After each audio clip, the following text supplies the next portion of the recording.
2 মাসেরও বেশি সময় ধরে দেশ জুড়ে চলছে বিরোধী জোটের ডাকা অবরোধ কর্মসূচি। আইনশৃঙ্খলা বাহিনীর অ্যাকশন আর সহিংসতায় মৃতের সংখ্যা 100 ছাড়িয়েছে। কিন্তু সংকটের এই সমাধান আপাতত দেখা যাচ্ছে না। কাদের হাতে রয়েছে এই সংকটের সমাধান? আপনাদের সবাইকে স্বাগত জানাচ্ছি বিবিসি বাংলাদেশ সংলাপের আজকের অনুষ্ঠানে।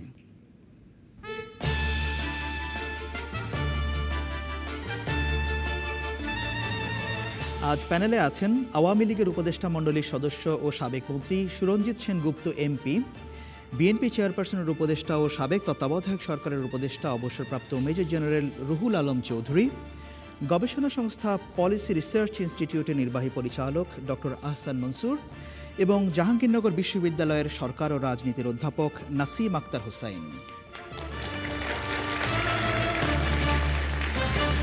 বিবিসি বাংলাদেশ সংলাপের এই অনুষ্ঠানটি আমরা করছি ঢাকায়। আপনাদের সবাইকে আরও একবার স্বাগত জানিয়ে প্রথম প্রশ্নে যাচ্ছি।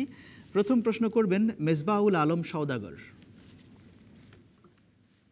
বাংলাদেশের চলমান রাজনৈতিক সংকট সমাধানে বিদেশি কূটনীতিকরা যে উদ্যোগ নিয়েছেন বলে দেখা যাচ্ছে, তা সফল হওয়ার সম্ভাবনা কতটুকু? ধন্যবাদ আপনাকে। বিদেশি কূটনৈতিকদের কিছু উদ্যোগ দেখা যাচ্ছে। সম্প্রতি মার্কিন যুক্তরাষ্ট্র এবং ইউরোপ সহ প্রায় 12-13টি দেশের কূটনীতিকরা একযোগে খালেদা জিয়ার সঙ্গে দেখা করে বৈঠক করেছেন এবং একই সাথে আমরা খবরের কাগজে দেখেছি তারা প্রধানমন্ত্রীকে একটি চিঠি দিয়েছেন যে সংকট সমাধানের ব্যাপারে উদ্যোগ নেওয়ার জন্য। সেই প্রেক্ষাপটে এই প্রশ্ন, নাসিম আক্তার হোসেন আপনার কাছে আসি, এটা সফল হওয়ার সম্ভাবনা কতটুকু? সফল হওয়ার জন্য আমরা প্রতি মুহূর্তেই গুনছি যে কোনো সময় যে কোনো উদ্যোগ সফল হতে পারে, কিন্তু সেটা কূটনৈতিকদের কথার কারণে, আলোচনার কারণে হতে পারে, কিংবা দেশের ভেতরেও যারা ভাবছেন তারাও উদ্যোগ নিয়েছেন। আর দেশবাসী তো প্রতিক্ষণেই ভাবছে যে এই বোমাবাজি হাঙ্গামা বন্ধ হওয়া প্রয়োজন, যাতে তারা স্বাভাবিক একটা জীবন ফিরে পেতে পারেন। কিন্তু সমস্যাটি কোথায় সেটা যদি আমরা ভাবতে পারি তাহলে বুঝতে পারবো যে সফল হবে কিনা। আমার ধারণা যে বর্তমানে যে রাজনৈতিক কর্মকাণ্ডগুলো চলছে সেটার জন্য অনেকটা ধরে নেওয়া হয়েছে যে বিজয় যে কারো একজনের পক্ষের জন্য যেতেই হবে। এখন যারা আন্দোলনে আছেন বলছেন, কিন্তু আসলে সেটি আন্দোলন কিনা সেটি প্রশ্নবিদ্ধ হয়ে গেছে। তারা ভাবছেন যে তাহলে বিজয় কোথায় হবে, কি পেলে বিজয় হবে। আর রাষ্ট্রপক্ষও ভাবছে যে তাহলে আমরা কি হেরে যাব যদি বিরোধী পক্ষ জিতে যায়। এই হার জিতের খেলার মাঝখানে ফাঁদে পড়েছে দেশ। সুতরাং আমরা মনে করি এটাকে খেলা হিসাবে বিবেচনা না করে, আর এটা একটা ডেডলি গেম, কারণ তারা ভাবছেন যে কোনো নীতি নৈতিকতা মানবতার দরকার নেই, জিততে হবে সেটাই। এখানেই তো নেগোসিয়েশনের প্রশ্ন বা উদ্যোগের প্রশ্ন। বিদেশি কূটনীতিকরা যে উদ্যোগটা নিয়েছেন, আপনার কি মনে হয় এটা আসলে কোনো ফলাফল দেবে আসলে? আমরা বলছি যে বিদেশি উদ্যোগ, বিদেশি বললেই মনে হয় বাইরে থেকে এসে কেন করবে, কিন্তু আমরা এটাও জানি যে এটা একটা গ্লোবালাইজড ওয়ার্ল্ডের মধ্যে আমরা বাস করি এবং যে কোনো রাষ্ট্রের যে কোনো ঘটনা অন্য রাষ্ট্রকে এফেক্ট করে। সুতরাং এবং আমরা বাজার শেয়ার করছি, ভাবনা চিন্তা শেয়ার করছি, আমাদের মানুষ বাইরে যাচ্ছেন। সুতরাং যদি কেউ এই উদ্যোগ নেন তাহলে ধরে নেওয়া উচিত যে সেটিকে গুরুত্ব দিতে হবে। এবং সেখানে আমি মনে করি যে 3টি যে প্রস্তাব আছে সেটা তো শুরু হতে পারে, কিন্তু শুরু তো আপনি যদি একটু পেছনের দিকে তাকান, বাংলাদেশে এই বিদেশি উদ্যোগটা প্রথম নয়। 96 সালের আগে স্যার নেনিয়ান স্টেফেন ঢাকা এসেছিলেন, তিনি 2 দলের মধ্যে কোনো সমঝোতা করতে পারেননি। অস্কার ফার্নান্ডেজ তারানকো তিনি এসেছিলেন 2013 সালের শেষের দিকে, তিনিও কোনো সমঝোতা করতে পারেননি। সুতরাং ইতিহাস বলে যে এগুলো সবসময় ব্যর্থ হয়েছে। 2013 এবং 2015 আবার এক নয়। 2013-তে নির্বাচন সামনে ছিল, নির্বাচনে মানে যেতেই হবে, না হলে অনেক কিছু হারাবে।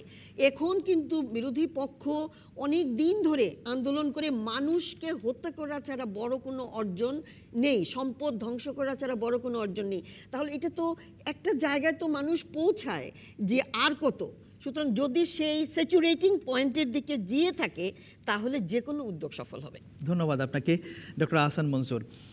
দেশের ভেতর থেকে নাগরিক কমিটির ব্যানারে যে উদ্যোগ ছিল, বিশিষ্ট নাগরিক 12 সদস্য বা 13 সদস্য, আপনি তাদের মধ্যে একজন, কিন্তু এটা কার্যত ব্যর্থ হয়েছে সেটাই মনে হচ্ছে, কোনো সব ফলাফল আনেনি। এখন বিদেশি রাষ্ট্রদূতের এই উদ্যোগ এটা কতটা কাজে দেবে? আমি প্রথমটা ঠিকই এটা আমি আলোচনা শুরু করব নাগরিকদের উদ্যোগ, এবং সেটাকে এখনই ব্যর্থ বা সফল, বা কূটনীতিকদের উদ্যোগ সেটাকে ব্যর্থ বা সফল এখনই বলাটা হয়তো আমি বলবো প্রিম্যাচিওর।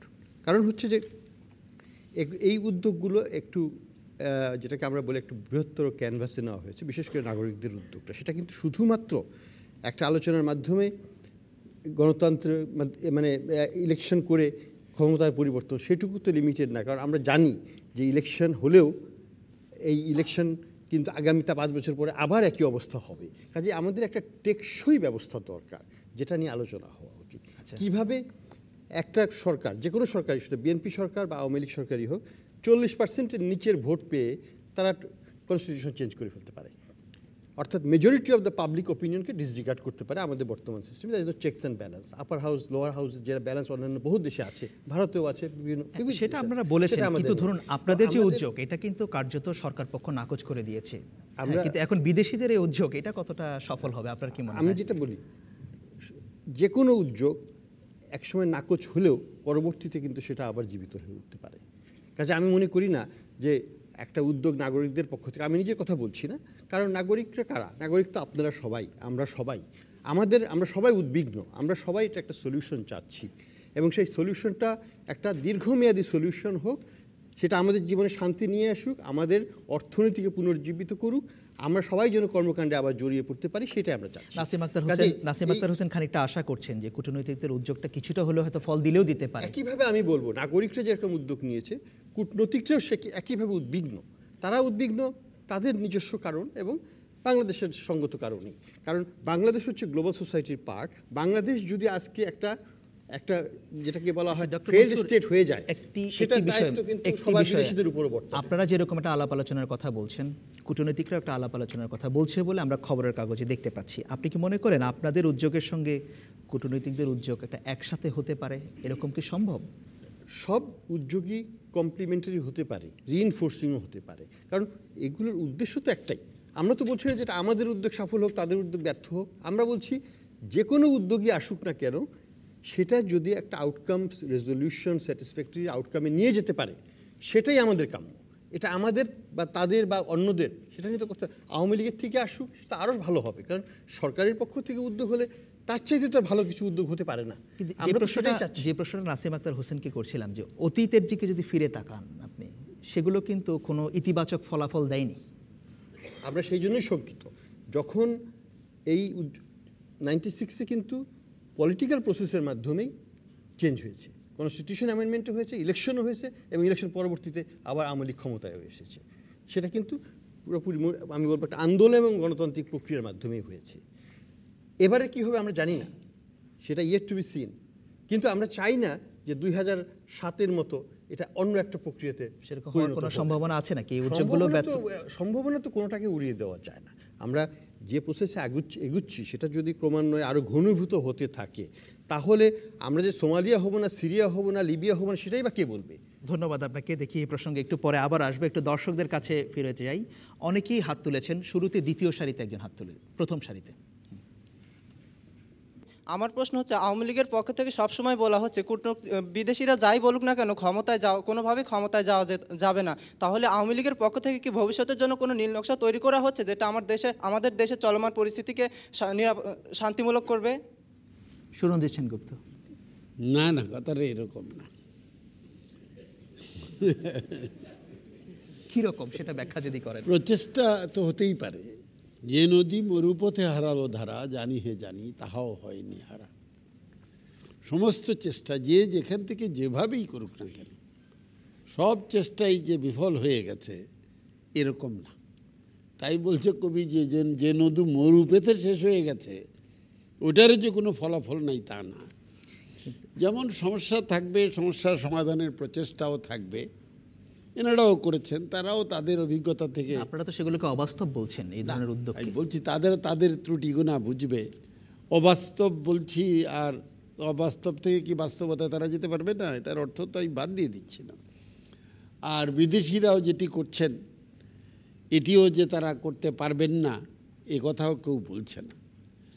এই প্রচেষ্টাগুলো অব্যাহত থাকুক, এর থেকে হয়তো আমরা একটা সময় সমস্যা সমাধানের পথ খুঁজে পাব। তবে সবার উপরে যে কথাটি হচ্ছে এই কথাটা সবাই মানবেন যে নিজের সমস্যা নিজেই সমাধান করতে হয়। কি বলেন? তারা অন্যরাও চেষ্টা করুক, আর আমাদের সমস্যা আমাদেরকেই করতে হবে। ধন্যবাদ। আচ্ছা, ধন্যবাদ আপনাকে। দেখি আবার একটু দর্শকদের কাছে যাই, দ্বিতীয় সারিতে একজন। একটা বিষয় উভয়কে বাধ্য করা উচিত এই জন্য যে আজকের পত্রিকা রিপোর্ট অনুযায়ী 115 জন নিহত হয়েছেন। সেই হিসাবে যারা হরতাল বা অবরোধ ডেকেছে তারাও স্বীকার করে না এ হত্যা, এর জন্য আবার সরকার বলছে যে এটার জন্য আমরা দায়ী না। তাইলে জনস্বার্থে উভয়ের বিরুদ্ধে কোনো ব্যবস্থা নেওয়া যায় কি না, বা কোনো জনস্বার্থে কোনো মামলা করা যায় কিনা? ধন্যবাদ। ধন্যবাদ আপনাকে। আবার হাত তুলেছেন মাঝখানে আরেকজন। মায়ের থেকে মাসির দরদ বেশি ভালো না।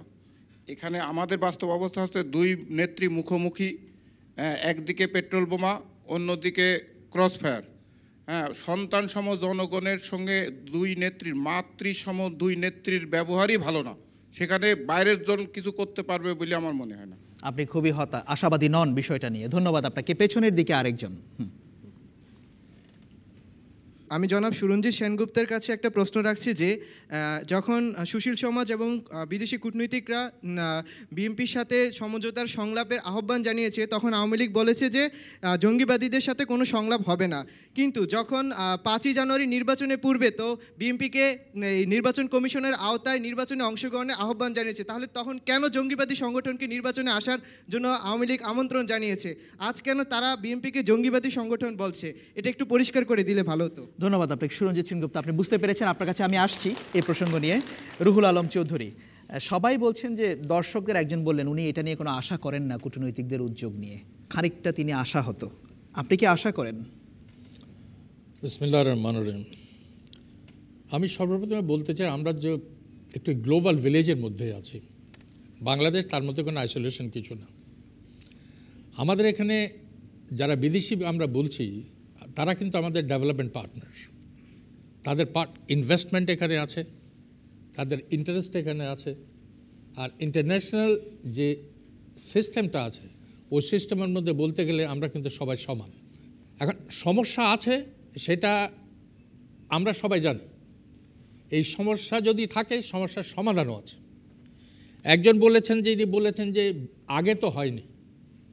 96-র কথা যদি আমরা চিন্তা করি, আমরা কিন্তু we are matured by 18 more years. সবাই আমাদের বয়স আরও 18 বছর কিন্তু বেড়েছে, দেশের বেড়েছে, জনগণের বেড়েছে, একই সাথে রাজনীতিবিদ আমরা যারা করি আমাদেরও বয়স বেড়েছে, আমাদের ম্যাচিউরিটি কিন্তু বাড়ছে।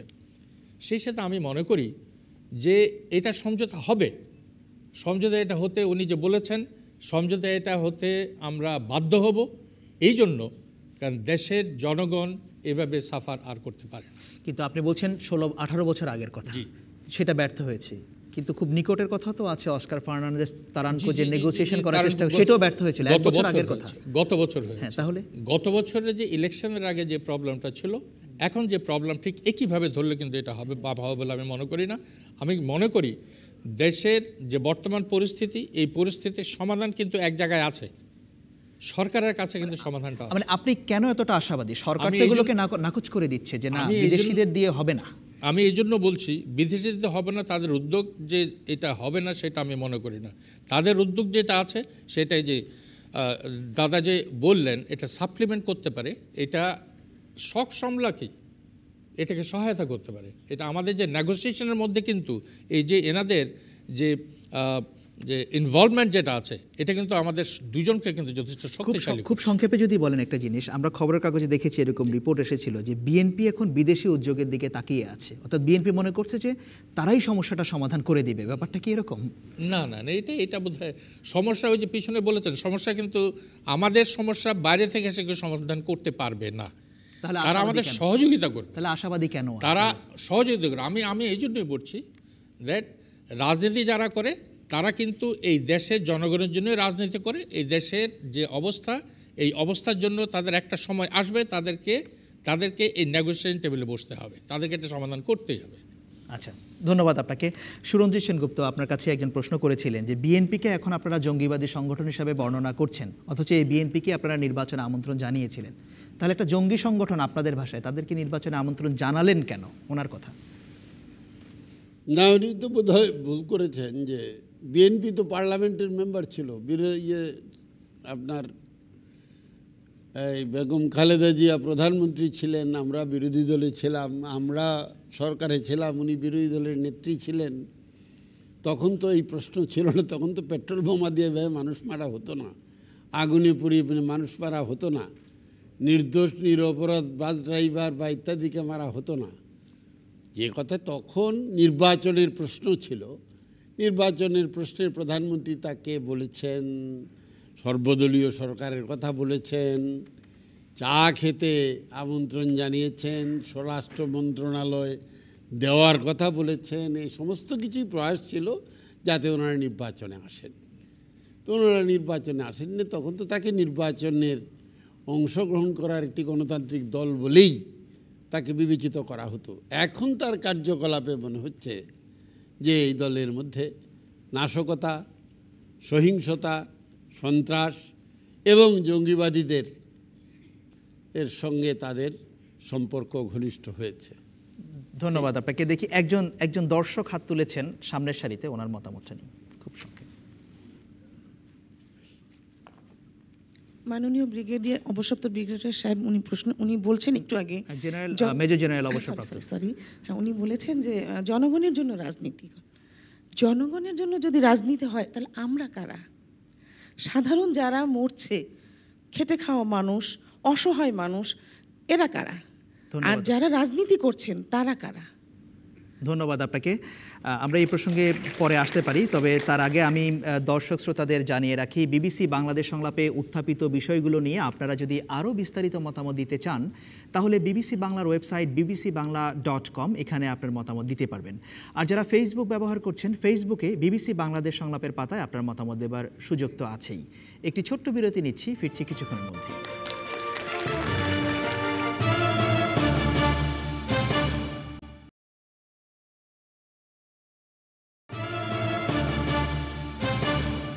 সবাইকে আবারও স্বাগত জানাচ্ছি বিবিসি বাংলাদেশ সংলাপে। আমাদের সাথে থাকার জন্য অনেক ধন্যবাদ আপনাদের। পরের প্রশ্নে যাচ্ছি।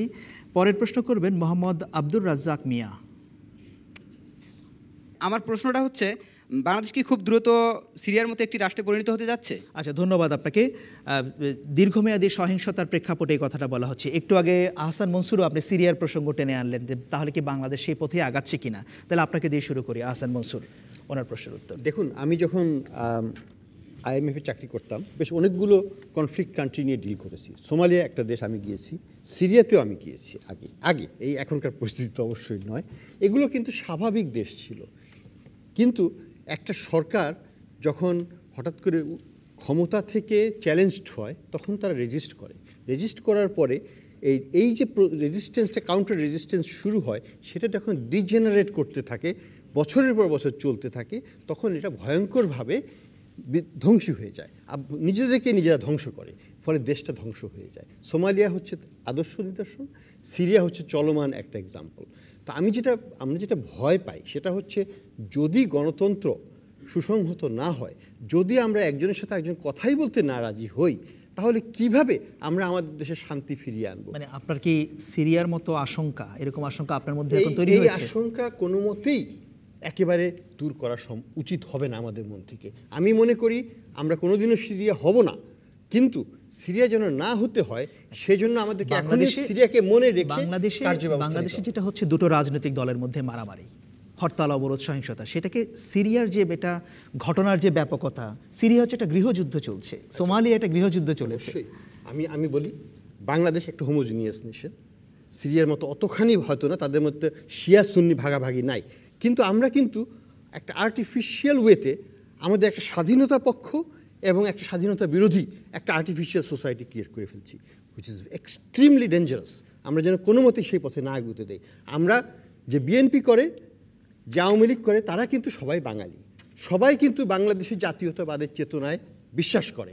কিন্তু আমাদের যদি ওই ভাগাভাগিতে আমরা নিয়ে যাই, আজকে 33% লোক বিএনপি করে, আরেক 35% লোক আওয়ামী লীগ করে, তাহলে কি আমরা গৃহযুদ্ধের দিকে নিয়ে যাব না? আমাদেরকে অবশ্যই নিয়ে যাব, যদি আমরা নিজেদেরকে এখনই সুসংহত করে পিছিয়ে না আসি, ডিসএনগেজ না করি, এবং কিভাবে ডায়ালগ শুরু করা যায় সেই দিকে না এগোই। ধন্যবাদ আপনাকে। রুহুল আলম চৌধুরী, আপনি কি ওনার সঙ্গে একমত হতে পারছেন? আমি পুরোপুরি একমত না। আমি সহিংসতা যে পর্যায়ে যাবে, এটা উনি যেভাবে এটা সিরিয়া বা যে অন্যান্য দেশের কথা উনি বললেন, সোমালিয়ার কথা বললেন, অদ্দূরে যাবে বলে আমার মনে হয় না। আমি প্রথমেই বলেছি যে 96 থেকে আজকে পর্যন্ত আমরা 18 বছর কিন্তু রাজনীতিবিদ যারা আছে 18 বছরের ম্যাচুরিটি তারা অলরেডি গেইন করেছে, দেশও কিন্তু তারা গেইন করেছে। আমার মনে হয় অদ্দূর যেতে হবে না, দাদা আমার এখানে সামনেই আছেন। তবে আমি দুটো জিনিস এখানে একটু করে বলতে চাচ্ছি যে জঙ্গিবাদী আর পেট্রোল বোমার কথাটা উঠছে। আমরা কিন্তু বারবারে বলেছি যে আমাদের যে নেত্রী বারবারে বলেছেন, আমরাও বলেছি আমাদের যে আন্দোলনটা কিন্তু অহিংস হবে, সহিংস না। আমরা এখনও বলছি যে আমাদের যে পেট্রোল বোমা এই যে অহিংসতা হচ্ছে এটা কিন্তু বিএনপি করে নাই, বিএনপি এটা করছেও না, আর বিএনপি এটা মদতও দিচ্ছে না। আমি এক অথরিটি দিয়ে বলতে পারি এখানে এটা কারা করছে অ্যান্ড কীভাবে হচ্ছে সেই জিনিসটা কিন্তু সরকারকে এটা খুঁজে বের করে এদেরকে শাস্তি দিতে তাদের সাথে আমাদের যা সহযোগিতা আমরা তাও করব, এটা তো আমরা রাজি। মিস্টার চৌধুরী, এখানে একটি আপনি হয়তো আহসান মনসুরের সঙ্গে আপনি পুরোপুরি একমত হতে পারছেন না, যেটা বলেন মাত্রা হয়তো কম হতে পারে, কিন্তু বাংলাদেশের এই যে 16 কোটি মানুষ এখন প্রতিদিন আতঙ্কে দিন কাটাচ্ছে, বাড়ি থেকে বের হয়ে ফিরে আসতে পারবে কিনা বা কিংবা কেউ ক্রস ফায়ারে পড়ে যাবে কিনা, হ্যাঁ, এই বিষয়গুলোকে কি ইগনোর করা যাবে?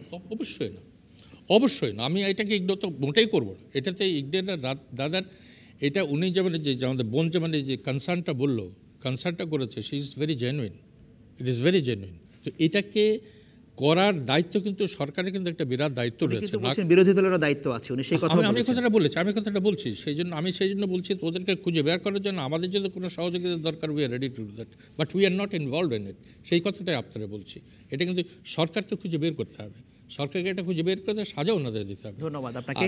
লাইফ অ্যান্ড সিকিউরিটি সবাই, আপনার আমার সবাই সিকিউরিটি দেওয়ার দায়িত্ব কিন্তু সরকারের, they have to do it, এটা কোনো অ্যাভয়েড করতে পারবে না। ধন্যবাদ আপনাকে। দেখি একটু দর্শকদের কাছে যাই মাঝখানে। হ্যাঁ, আমাদের দেশের বর্তমান রাজনৈতিক পরিস্থিতির যে কালচার একটা সৃষ্টি হয়েছে, এটা তো আগে ছিল না। পেট্রোল বোমা কিংবা বিরোধী দলের নেত্রীকে আটক বা এই যে বর্তমান আন্দোলনের যে সমস্যাটা, কিংবা সিরিয়াতে যে আন্দোলন সমস্যা চলতেছে বা বিদেশি শক্তির যে একটা প্রভাব আছে, আমার কোশ্চেন হলো প্যানেলের কাছে যে বাংলাদেশের এই যে কালচার সৃষ্টি হয়েছে আন্দোলনের ক্ষেত্রে কিংবা বিরোধী দল দমনের ক্ষেত্রে কিংবা অন্যান্য বিষয়ের ক্ষেত্রে, এই ক্ষেত্রে কোনো বিদেশি বা বাহিরের কোনো সংগঠন কিংবা মদতদাতা কাজ করতেছে কিনা? ধন্যবাদ আপনাকে। দ্বিতীয় সারিতে আরেকজন নারী যিনি হাত তুলেছেন।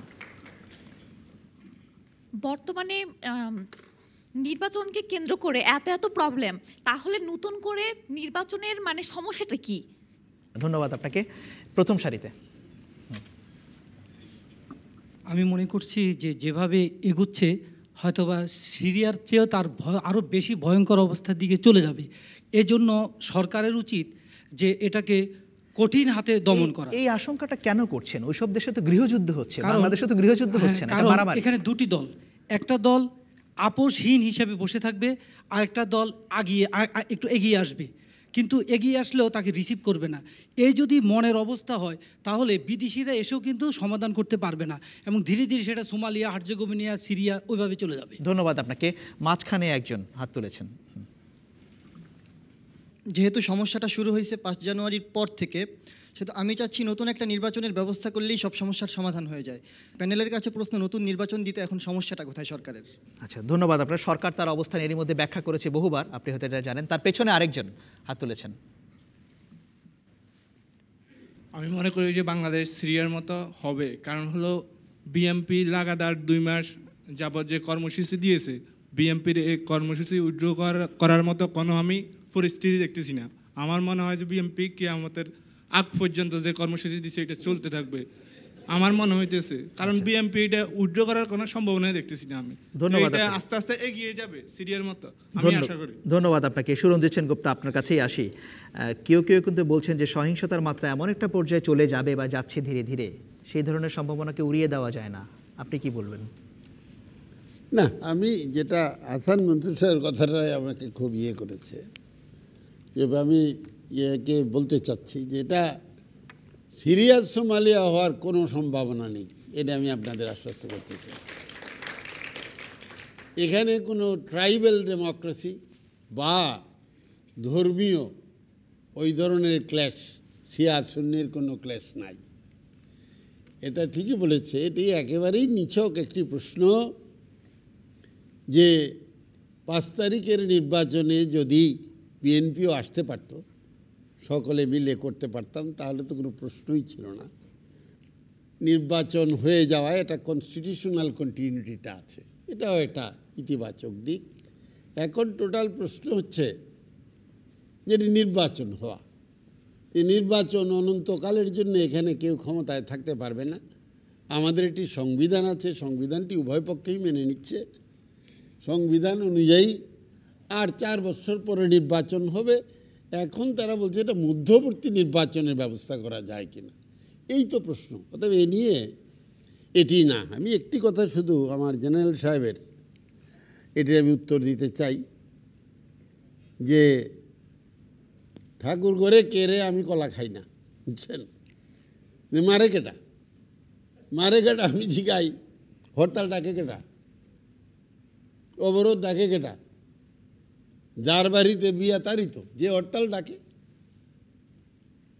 যে অবরোধ ডাকে, এটা দিবালোকের মতো স্পষ্ট।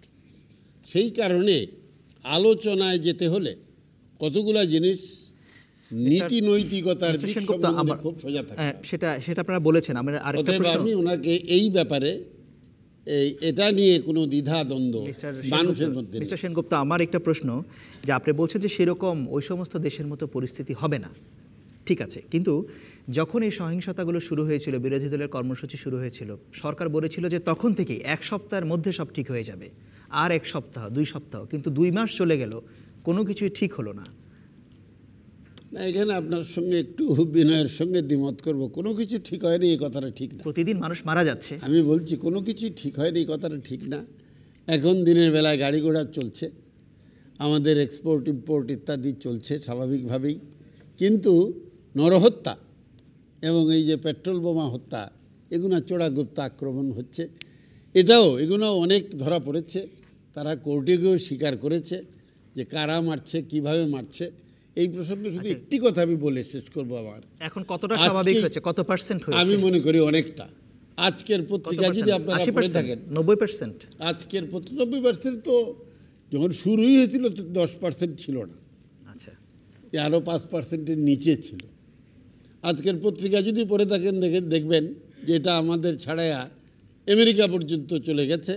আমাদের প্রধানমন্ত্রীর ছেলে সজীব ওয়াজেদ জয়কে অপহরণ করার জন্য আমেরিকাতে 2 জন বিএনপির লোক ধরা পড়েছে এবং তাদের বিচার হয়েছে, তারা স্বীকার করেছেন এবং তাদের জেল হয়েছে 42 মাসে। একজন বলেছে প্রমিনেন্ট বাংলাদেশি পলিটিশিয়ান, তার নাম বলা হয়নি, সেটা কে? তাই তো প্রমিনেন্ট না, বলছে যে আমাদের ওরা কনফেশনাল স্টেটমেন্ট 264-এ তারা করেছে। যাই হোক, তো এই ব্যাপারটা ওইখান পর্যন্ত গিয়েছে। সুতরাং আমি মনে করি কালকেই যদি বিএনপি তার এই হিংস্র পথ পরিত্যাগ করে সে যদি গণতান্ত্রিক নিয়মতান্ত্রিক পথে চলে এসে তাদের দাবিগুলো নিয়ে জনগণকে সম্পৃক্ত করে আন্দোলন করে, তাতে এই সমস্যার মোটেই থাকবে না। নির্বাচন, ধন্যবাদ আপনাকে, যেটি মধ্যবর্তী নির্বাচন বা ইত্যাদি প্রশ্নে আলোচনা। ধন্যবাদ আপনাকে। একজন দর্শকের মতামত নিয়ে একদম সর্বশেষ সারিতে একজন নারী হাত তুলেছেন। আমরা যদি মিডল ইস্টের দেশগুলোর দিকে লক্ষ্য করি তাহলে দেখব যে ওখানে জাস্ট 2টা গোষ্ঠীর মধ্যে দ্বন্দ্ব হচ্ছে। যেরকম আমি যদি বলি শিয়া সুন্নি 2টা গোষ্ঠী, আমি যদি বলি কুর্দি কিংবা আরব 2টা গোষ্ঠী। কিন্তু আমাদের দেশে যে সমস্যাটা সেটা হলো 3টা দল তৈরি হয়ে গিয়েছে। একটা হচ্ছে সরকার দলীয়, একটা বিরোধী দলীয়, একটা সাধারণ জনগণ। আমাদের দেশের যে অবস্থা, যে 2টা দলের মানে চাপে পিষ্ট হয়ে আমরা তো সাধারণ জনগণের মানে মরার উপক্রম, বেঁচে থাকার কোনো, তো এর সমাধানটা কোথায়? ধন্যবাদ আপনাকে। নাসিম আক্তার হোসেন। আমি মনে করি যে আপনার সঙ্গে আমি একমত যে জনগণের বিষয়টাকে সামনে নিয়ে আসার ব্যাপার আছে। এই কারণে যেন মনে হচ্ছে যে যুদ্ধ নয়, কিন্তু যুদ্ধের মতো একটা অবস্থা জারি হয়ে গেছে। কিন্তু যুদ্ধ কাদের সঙ্গে? যারা ক্ষমতায় আছেন এবং যারা ক্ষমতায় যেতে চান। তার মানে ক্ষমতার রাজনীতিটা মুখ্য হয়ে উঠেছে। কেন মুখ্য হয়ে উঠলো এখন? কারণ হচ্ছে একটু ক্ষমতার ভারসাম্য সমস্যাজনক হয়েছে। দীর্ঘদিন ধরে তো এক পার্টি নয় আরেক পার্টি পাল্টাপাল্টি করে ক্ষমতায় যাচ্ছিল, কিন্তু এখন সেটা ব্যালেন্সটা ভেঙে যাওয়ায় যেটা হচ্ছে যে ক্ষমতার ভারসাম্য নেই বলে ভীতি প্রদর্শন করে এক ধরনের ভারসাম্যই আনার কিন্তু প্রক্রিয়া এটি, যে ভয় দেখানো। তাহলে পেট্রোল বোমা এবং ক্রসফায়ার, আবার ভয়ের একটা সংস্কৃতি জারি হয়ে গেছে। বাট জনগণ সাফারার হচ্ছেন। এখন জনগণ থেকে দুই দলে বিচ্ছিন্ন হয়ে পড়ছে কিনা এবং এটা কত বেশি দ্রুত তারা বুঝবেন, তখনই তাদের রিয়েলাইজেশনটা বেশি হবে। কারণ জনগণের স্বার্থের জন্য তো তারা করছেন না। একটা প্রশ্ন যে হচ্ছে যে সিরিয়া বা মিডল ইস্টে বা সোমালিয়ার সঙ্গে কেন মেলানো হচ্ছে, কেউ কেউ বলছেন যে এখানে একটি দল আরেকটি দলের প্রতি এমন একটা অবস্থা দেখাচ্ছে যে এক দল আরেক দলকে নিঃশেষ করে দিতে চাইছে। একদম ঠিক, কারণ এই দুই দলটি কিন্তু সবসময়ই একটু হেট স্পিচ ব্যবহার করেছে, পাল্টাপাল্টি আক্রমণ, কখনো ভার্বাল আক্রমণ, কখনো ক্ষমতায় যাওয়ার জন্য আক্রমণ, এবং এটাই তাদের রাজনৈতিক কৌশল হিসেবে যদি আমি ধরে নেই যে তারা একজন আরেকজনকে আক্রমণ করে ক্ষমতায় যেতে চায়। এখন সেটি সশস্ত্র হয়ে গেছে, সেটাই ভয়ের। কিন্তু আবারও আমি বলি যে জনগণকে ভুলে গেলে চলবে না, এই সংস্কৃতি এই ভয়ের সংস্কৃতি নয়, এই সংস্কৃতিতে এটা চলবে না। কারণ হচ্ছে জনগণ দ্রুতই রিয়েলাইজ করতে শুরু করেছে যে তাদের কোনো লাভ হচ্ছে না। এবং আবার দেখুন যে হরতাল এবং অবরোধ চলছে, কিন্তু জনগণ স্বাভাবিক জীবনযাত্রা চালিয়ে যাওয়ার জন্য এক ধরনের সহনশীলতার মাত্রা কিন্তু বাড়িয়ে দিয়েছে। তাহলে যারা এর মাধ্যমে রাজনৈতিক ফায়দা নিতে চাচ্ছেন তাদেরও বোঝার সময় হয়ে গেছে যে তারা যে ডেড এন্ডে চলে গেলেন, যে একদম সর্বোচ্চ প্রোগ্রামটা দিয়ে দিলেন, জনগণ যদি সেটা স্বাভাবিকভাবে নিয়ে নেয়, হরতালের মধ্যে বেরোচ্ছে, কাজ করছে, তখন কি হবে? ধন্যবাদ আপনাকে। আহসান মনসুর, আপনি সময় চেয়েছিলেন আরেকটু ব্যাখ্যা করার জন্য, খুব সংক্ষেপে যদি বলেন। আমি সংক্ষেপে বলবো, আমি কোনো সময় কিন্তু বলিনি যে বাংলাদেশ সিরিয়া হবে, আমি বলছি যে সিরিয়া যেন না হয় সেই জন্য এখনই আমাদের ভাবতে হবে, এটা একটা ক্লারিফিকেশন। 2 নম্বর যেটা আমি ক্লারিফাই করতে চাচ্ছি সবসময়, যে কোনো ডেমোক্রেসি সাস্টেনেবল হয় না উইদাউট ডায়ালগ। সব ডেমোক্রেসিকে সাস্টেন করতে হলে ডায়ালগ করতে হবে। কাদের সাথে? গভর্নমেন্টের মধ্যে তো ডায়ালগ করার দরকার নেই, ডায়ালগ করতে হবে অপোজিশনের সাথে, জনগণের সাথে। আমাদের সেই ডায়ালগটা কি দেখছি? জনগণকেও দেখছি না ইনভলভ করতে সরকার, তারা একতরফা সারমন দিয়ে যাচ্ছে, কিন্তু জনগণের যে অভিযোগ সেটাকে কি আমলে নিচ্ছে সরকার বা বিরোধী দল? তা নিচ্ছে না। কাজে এই যে আমাদের যে ফেইলিওর, যে আমরা কথা বলতে পারছি না, ডায়ালগ করতে পারছি না, সেটাই কিন্তু আমাদের সবচেয়ে বড় ফেইলিওর হবে এবং অস্থির দিকে নিয়ে যাবে আমাদেরকে যদি এই ডায়ালগটা কন্টিনিউ, এই অ্যাবসেন্স অফ ডায়ালগ কন্টিনিউ করে। ধন্যবাদ আপনাকে ডক্টর আহসান মনসুর। আমি দর্শক শ্রোতাদের এখানে আবারও জানিয়ে রাখি, বিবিসি বাংলাদেশ সংলাপের আগামী অনুষ্ঠানগুলোতে আপনারা যদি অংশ নিতে চান তাহলে আপনি টেলিফোন অথবা SMS করতে পারেন 01-752-777-222 এই নম্বরটিতে। এছাড়া আপনি ইমেলও করতে পারেন, ইমেল করার ঠিকানা সংলাপ@bbc.co.uk। আরেকটি তথ্য আপনাদের জানিয়ে রাখি, বিবিসি বাংলাদেশ সংলাপের প্রতিটি পর্ব এখন ইউটিউবেও দেখা যাচ্ছে। প্রতি সোমবার মধ্যরাতের আগেই প্রতিটি পর্ব ইউটিউবে আপলোড করা হয়। আরেকটি বিরতি নিচ্ছি, ফিরছি কিছুক্ষণের মধ্যেই।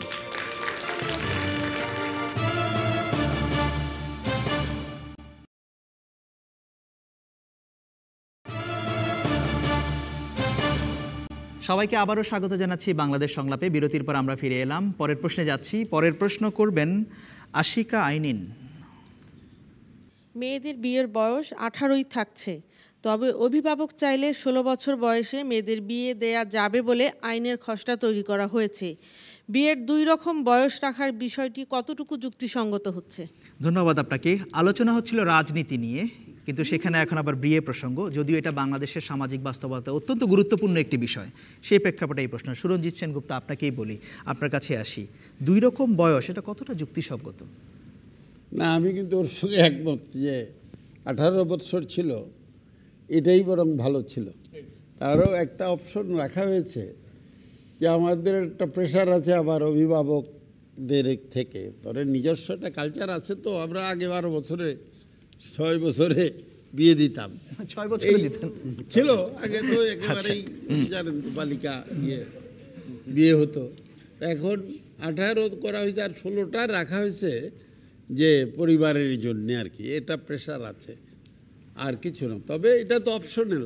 এটা কি বাস্তবসম্মত? ধরুন যে 16 বছরেরটা নিয়ে আসা, যদি পিতামাতা চাইলেও, এটা কি বাস্তবসম্মত বাংলাদেশের এখনকার সামাজিক বাস্তবতায়? মেয়ে যদি বলে 16 বছরে আমি বিয়ে করব না, তাহলে বাবা মাকে দিতে পারবে না, সেই অপশনটা তোমার পক্ষে যাচ্ছে 18।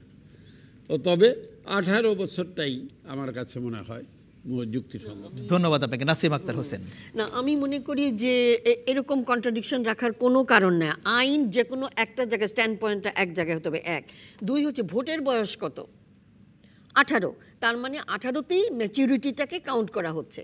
তাহলে আর যে অর্থে আমরা 6 বছরে দিয়েছি তখন এত জ্ঞান ছিল না পর্যাপ্ত যে 18 বছর কি কারণে করা হয়েছিল, যে একটি মেয়ের বডির পূর্ণ ডেভেলপমেন্ট হয় না, বিয়ের পর যে সম্পর্ক স্থাপিত হয় তার জন্য তার শরীরটাই তৈরি হয় না। তাহলে কিভাবে তাকে 18 বছরের কমে বিয়ে দেওয়া সম্ভব? যদি করা হয় তাহলে তো অন্যায় করা হচ্ছে। রাষ্ট্র তো সে অন্যায় করতে পারে না, সে যে কেউ বলুক না কেন, রাষ্ট্র সে অন্যায়টি করতে পারে না। ধন্যবাদ আপনাকে। দেখি দর্শকদের কাছে যায়, বাঁ দিকে একজন, বাঁ পাশে। আইন একটাই হওয়া উচিত, 18 বছর, ওইটাই আমার মনে হয় বেটার সবচেয়ে। 18 বছরই ভালো আপনার দৃষ্টিতে। ধন্যবাদ আপনাকে। সামনের সারিতে একজন নারী হাত তুলেছেন। অবশ্যই মেয়েদেরও যেহেতু অধিকার আছে পড়ালেখা করার, তো অভিভাবকদের সেই অধিকারটা নাই তাদের মানে পড়ালেখাতে বন্ধ করে হস্তক্ষেপ করার, যে তারা পড়ালেখা বন্ধ করে তাদের বিয়ে দিবে। সেহেতু সেদিকে অভিভাবকের সাথে সাথে তাদের ছেলে মানে মেয়েদেরও সচেতন করতে হবে যাতে মেয়েরা পড়ালেখার দিকে অগ্রসর হয় এবং তারা সঠিক সময়ে যাতে বিয়ে করতে পারে। ধন্যবাদ আপনাকে। দেখি মাঝখানে আরেকজন ডান দিকে হাত তুলেছেন।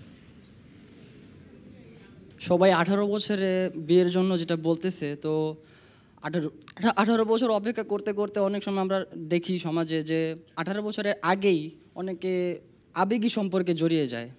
তো এর জন্য আর কি যে এটার কোনো সমাধান আছে কি না? আপনি কি মনে করেন যে 16 বছরে বিয়ে হলেই আপনি যে সমস্যাটার কথা বলছেন ওটা নাই হয়ে যাবে? না, 16 বছরে বিয়ে হলেই যে সমাধান হয়ে যাবে আমি সেটা বলছি না, কিন্তু এটার জন্য একটা সমাধান দরকার। সরকারের এই জন্য এটা পদক্ষেপ নেওয়া দরকার। আচ্ছা, ধন্যবাদ আপনাকে। প্যানেলে ফিরে আসি, ডক্টর আহসান মনসুর। আমি নিজে একটা স্কুল চালাই, গার্লস হাই স্কুল। আমি নিজেই দেখি এই সমস্যাটা কিন্তু প্রকট। আমাদের স্কুলে ক্লাস 6 থেকে 10 পর্যন্ত, ক্লাস 6-এ যদি 100 জন মেয়ে ভর্তি হয়, ক্লাস 10-এ যেয়ে তারা 30-এ যেয়ে দাঁড়ায়। প্রধান কারণ, ঝরে পড়ার প্রধান কারণ হচ্ছে বাল্যবিবাহ আমি বলবো। এবং গার্জিয়ানদের সাথে আমরা আলাপ করে দেখেছি কিভাবে ঠেকানো যায়। তারা বলে যে এই দুর্বৃত্তায়নের যে উৎপাত, তাদের থেকে আমাদের মেয়েকে রক্ষা করতে আমাদেরকে বিয়ে দিয়ে দিতে হয়। এখানে আমি বলবো সরকারের একটা বড় দায়িত্ব আছে, সেটা বয়স কমিয়ে নয়, সেটা তাদেরকে সোশ্যাল প্রোটেকশন দিয়ে তাদের নিরাপত্তা বিধান করে সরকারকে এটা দিতে হবে। ধন্যবাদ আপনাকে। রুহুল আলম চৌধুরী। আমি ডক্টর মনসুরের সাথে সম্পূর্ণ একমত। 18 বছরের যে সরকার করেছে, আই থিঙ্ক এটা মোটামুটি আমাদের সোশ্যাল লেভেলে যেটা আছে এটার জন্য বোধহয় এটা ঠিক বয়সী 18 বছর। এটা অপশন রাখাটা বোধহয় ঠিক হয় না। কারণ আর দ্বিতীয় এই যে আমাদের ছোটো বোন যে কথাটা বললো যে শিক্ষা, মেয়েদের শিক্ষাটা কমপ্লিট না হওয়ার আগে কিন্তু তাদের বিয়ে দেওয়া ঠিক না। তাদেরকে যতক্ষণ পর্যন্ত স্বাবলম্বী তারা হচ্ছে না, যারা পড়তে চায় তাদেরকে স্বাবলম্বী তারা না হওয়া পর্যন্ত তাদের বিয়ে না দেওয়া বা তারা বিয়ে না করার পক্ষে কিন্তু তাদের পক্ষে আমি আছি। আমি কিন্তু বাল্যবিবাহ বা ইভেন 16 বছরও যদি 18 বছরও যারা স্বাবলম্বী হতে পারবে না তাদেরকে কিন্তু আমি ব্যক্তিগতভাবে আই এম এগেইনস্ট ইট। ধন্যবাদ আপনাকে। পরের প্রশ্নে যাচ্ছি। খুব সংক্ষেপে বলে দিই। হ্যাঁ, 18 আর 16 যে প্রশ্নটা আসছে এখানে, যে দুইটা অপশন কেন রাখা হলো?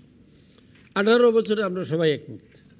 16-র ব্যাপারটাতে রাখা হয়েছে যে কথাটা উনি বলতেছিলেন, যে ওনার ব্যক্তিগত অভিজ্ঞতা থেকে যে ছেলে মেয়েরা ভর্তি হয় তাদের গিয়ে বেশিরভাগই ঝরে পড়ে, মানে বিয়ে হয়ে যায় ওই বাল্যবিবাহিত 16তেই। তো সেই জায়গায় সমাজের উপর সরকার চাপাই দিলে হবে না, সমাজকে নিয়েই সমাধানটি করতে হবে। সেই কারণেই ওই যে 16-র অপশনটা রাখা হয়েছে, আর কিছু না, সমাজকে ওটা সুযোগ দেওয়া হয়েছে। ধন্যবাদ আপনাকে। সমাজও ব্যক্তিও। ধন্যবাদ আপনাকে। নিরাপত্তা যদি সরকার দিতে পারে তাহলে তো আর এই সমস্যাটি হচ্ছে না। নিরাপত্তা কি করে আপনি আইন করে কিছু করা যাবে? ধন্যবাদ আপনাদেরকে। আমি পরের প্রশ্নে যাচ্ছি। দেখি, ধন্যবাদ। পরের প্রশ্ন করবেন মোহাম্মদ দেলোয়ার হোসেন। মোহাম্মদ দেলোয়ার হোসেন। আমার প্রশ্ন হলো যে আপনারা কি আমার সাথে একমত হবেন যে মাননীয় রাষ্ট্রপতির অধীনে মধ্যবর্তী নির্বাচনই বর্তমান গভীর রাজনৈতিক সংকটের একমাত্র সমাধান? ধন্যবাদ আপনাকে। বিয়ের বয়স থেকে আবার রাজনীতিতে, অর্থাৎ রাষ্ট্রপতির অধীনে মধ্যবর্তী নির্বাচনই কি বর্তমান যে রাজনৈতিক সংকট এটার একমাত্র সমাধান? খুব সংক্ষেপে যদি বলেন নাসিম আক্তার হোসেন, আপনি কি এটার সঙ্গে একমত? আচ্ছা, আমি মনে করি যে এই সংকটের শর্টকাট সমাধান খুঁজতে গেলে আমরা ভুল করব। কারণটা হচ্ছে যে আসলে নির্বাচনী ব্যবস্থাটারই সংস্কার করা প্রয়োজন, একটা গ্রহণযোগ্য নির্বাচনী ব্যবস্থা এগ্রিড একদম সকল পক্ষের হতে হবে। তা নাহলে বারবার আমরা একই রকমের সংকটের মধ্যে এবং সহিংসতার মধ্যে, যুদ্ধের অবস্থার মধ্যে পড়ে যাব। কাজে আপাতত সমাধানের কথা না ভেবে আমরা যদি সকল পক্ষ বসে ঠিক করতে পারি যে নির্বাচনের জন্য ম্যানেজমেন্ট বা ব্যবস্থাপনাটা কি হবে, কি হলে এটা নিরপেক্ষ এবং গ্রহণযোগ্য স্বাধীন একটি নির্বাচন হতে পারে, এটা না করে যে কোনো ব্যবস্থায় ঢুকলে সমস্যাটি জিয়ে থাকবে, সমস্যাটি চলে যাবে না। আহসান মনসুর, খুব সংক্ষেপে যদি। আমি ওনার সাথে একমত এই বিষয়ে যে যতদিন পর্যন্ত উইনার টেকস অল এই প্রিন্সিপালটা বজায় থাকবে ততদিন পর্যন্ত ক্ষমতা আঁকড়ে থাকার প্রবণতা সব রাজনৈতিক দলেরই থাকবে, এবং যতদিন পর্যন্ত পার্টির ভিতরে গণতন্ত্র না থাকবে, রাষ্ট্রপতির অধীনে একটা মধ্যবর্তী নির্বাচন দিলে এখনকার সংকটকে শুধুমাত্র একটা ক্ষণস্থায়ী ব্যবস্থা। আমরা চাই একটা টেকসই ব্যবস্থা হোক, যেটার মাধ্যমে 5 বছর পর পর যেন আমাদের জাতিকে এইভাবে একটা ক্রাইসিসে না পড়তে হয়। সেটা করতে গেলে পরে আমাদের ইনসেন্টিভ স্ট্রাকচারকে চেঞ্জ করতে হবে। Winner tax all is not the solution. এখনকার অবস্থা থেকে বেরিয়ে আসার জন্য এটা কি কোনো আমাদেরকে এখনকার মতো হয়তো একটু বের করে নিতে আসবে, কিন্তু আবার 4-5 বছর পরে আমরা আবার একই আবর্তে পড়ে যাব, যেটা আবার খারাপ লক্ষণ হয়ে যাবে। সেটা আমরা চাই না। আমরা চাই একটা দীর্ঘমেয়াদী সলিউশন যেন এই সংকট থেকে বের হয়ে আসে। বারে কেন একই সংকটে পড়ব? ধন্যবাদ আপনাকে। রুহুল আলম চৌধুরী, রাষ্ট্রপতির অধীনে মধ্যবর্তী নির্বাচন সমাধান দেবে এই মুহূর্তে? আমাদের চেয়ারপারসন কিন্তু জানুয়ারির 31 তারিখে একটা 7 দফা একটা দাবি উনি দিয়েছেন। তার মধ্যে কি ওখানে বলা হয়েছে যে নির্বাচনটা সামনে আমরা যাচ্ছি, সেই নির্বাচনটা একটা নিরপেক্ষ নির্দলীয় দেশ সরকারের অধীনে যেন এটা হয়। তা এইটার জন্য এটা তো এমন একটা ব্যবস্থা, এখন যে অবস্থায় আমরা আছি আমাদের তো মনে হয় যে যতক্ষণ পর্যন্ত সংলাপ হবে না দুপক্ষের, ততক্ষণ পর্যন্ত এইটার থেকে নড়চড় হবে সেটা আমি মনে করি না। তো যদি সমঝোতা হয়, সমঝোতাতে many things can change, many things may take place. এই যে আপনারা যে দুজনে কথা বললেন তার মধ্যে যে এটা টেম্পোরারি সলিউশন করার কোনো প্রয়োজন তো নাই। এটা কিন্তু আমাদের লং টার্ম একটা প্ল্যান যদি না করি, বারে 5 বছর পরে আমরা এই জিনিসটা করি, এটা থেকে আমিও কিন্তু ব্যক্তিগতভাবে আই এম এগেনস্ট ইট। কিন্তু একটা প্রপোজাল দেওয়া আছে, এখন সরকারকে ওই প্রপোজাল না মানতে পারে, কিন্তু সংলাপে বসে তাদেরকে এই যে ডিসকাস করতে হবে, ডিসকাস করে একটা সলিউশন বের করে আনতে হবে, লং টার্ম সলিউশন। ধন্যবাদ আপনাকে। সুরঞ্জিত সেনগুপ্ত, প্রথম কথা হচ্ছে যে প্রস্তাবটা হচ্ছে যে রাষ্ট্রপতির অধীনে মধ্যবর্তী নির্বাচন, এরকম কোনো সুযোগ বর্তমান সংবিধানে নেই, কোনো সংবিধানেই নেই। নির্বাচন হয় নির্বাচন কমিশনের অধীনে, এবং আমার বন্ধু জেনারেল সাহেবও বলেছেন যে তারাও যে 7 দফা দিয়েছেন, তারাও 7 দফা নির্বাচন কমিশনের অধীনেই চেয়েছেন, কিছু সংস্কার চেয়েছেন আইনের বা ইত্যাদির। আর মধ্যবর্তী নির্বাচনটি স্থির করে যে সরকার ক্ষমতায় থাকে তার প্রধানমন্ত্রী। তিনি যদি মনে করেন বা ওই সরকার যদি মনে করে যে আমার এটি মধ্যবর্তী নির্বাচন দেওয়া প্রয়োজন, তাহলে তাকেই দিতে হয়, রাষ্ট্রপতি বা অন্য কাউকে নয়। প্রশ্ন তাহলে মধ্যবর্তী এই রাষ্ট্রপতির মধ্যে এই অধীনে মধ্যবর্তী নির্বাচনের কোনো সুযোগ নেই। ধন্যবাদ আপনাকে। আমি দর্শকদের কাছে আবারও যাব, কোনো ব্যক্তিগত মতামত নিচ্ছি না। মোহাম্মদ দেলোয়ার হোসেন যিনি এই প্রশ্নটি তুলেছেন, উনি বলছেন যে রাষ্ট্রপতির অধীনে নির্বাচন বর্তমান রাজনৈতিক সংকটের একমাত্র সমাধান কিনা, এটা ওনার প্রশ্ন। ওনার এই প্রশ্নের সাথে আপনারা একমত কতজন? হাত তুলবেন যে রাষ্ট্রপতির অধীনে একটা মধ্যবর্তী নির্বাচন হলে এখনকার সংকটের সমাধান হবে, এটা আপনারা কতজন মনে করেন? হাত তুলবেন। আপনারা দেখতে পাচ্ছেন এখানে যা আছে, আমার মনে হচ্ছে, দেখি আপনার হাত তো তুলে রাখবেন। 15%, অর্থাৎ 15% মনে করছেন যে রাষ্ট্রপতির অধীনে নির্বাচন হলে সংকটের সমাধান হবে। আর কতজন মনে করছেন যে এটা হলে সমাধান হবে না? কতজন মনে করছেন? হাতটা একটু তুললে আমি বুঝতে পারবো। বুঝতে পারছেন যে 80%-এরও বেশি। আচ্ছা, একদম পেছনের সারিতে একজন, আপনি একটু বলবেন যে কেন আপনি মনে করছেন যে রাষ্ট্রপতির অধীনে নির্বাচন হলেই এই সংকটের সমাধান হবে না, কেন?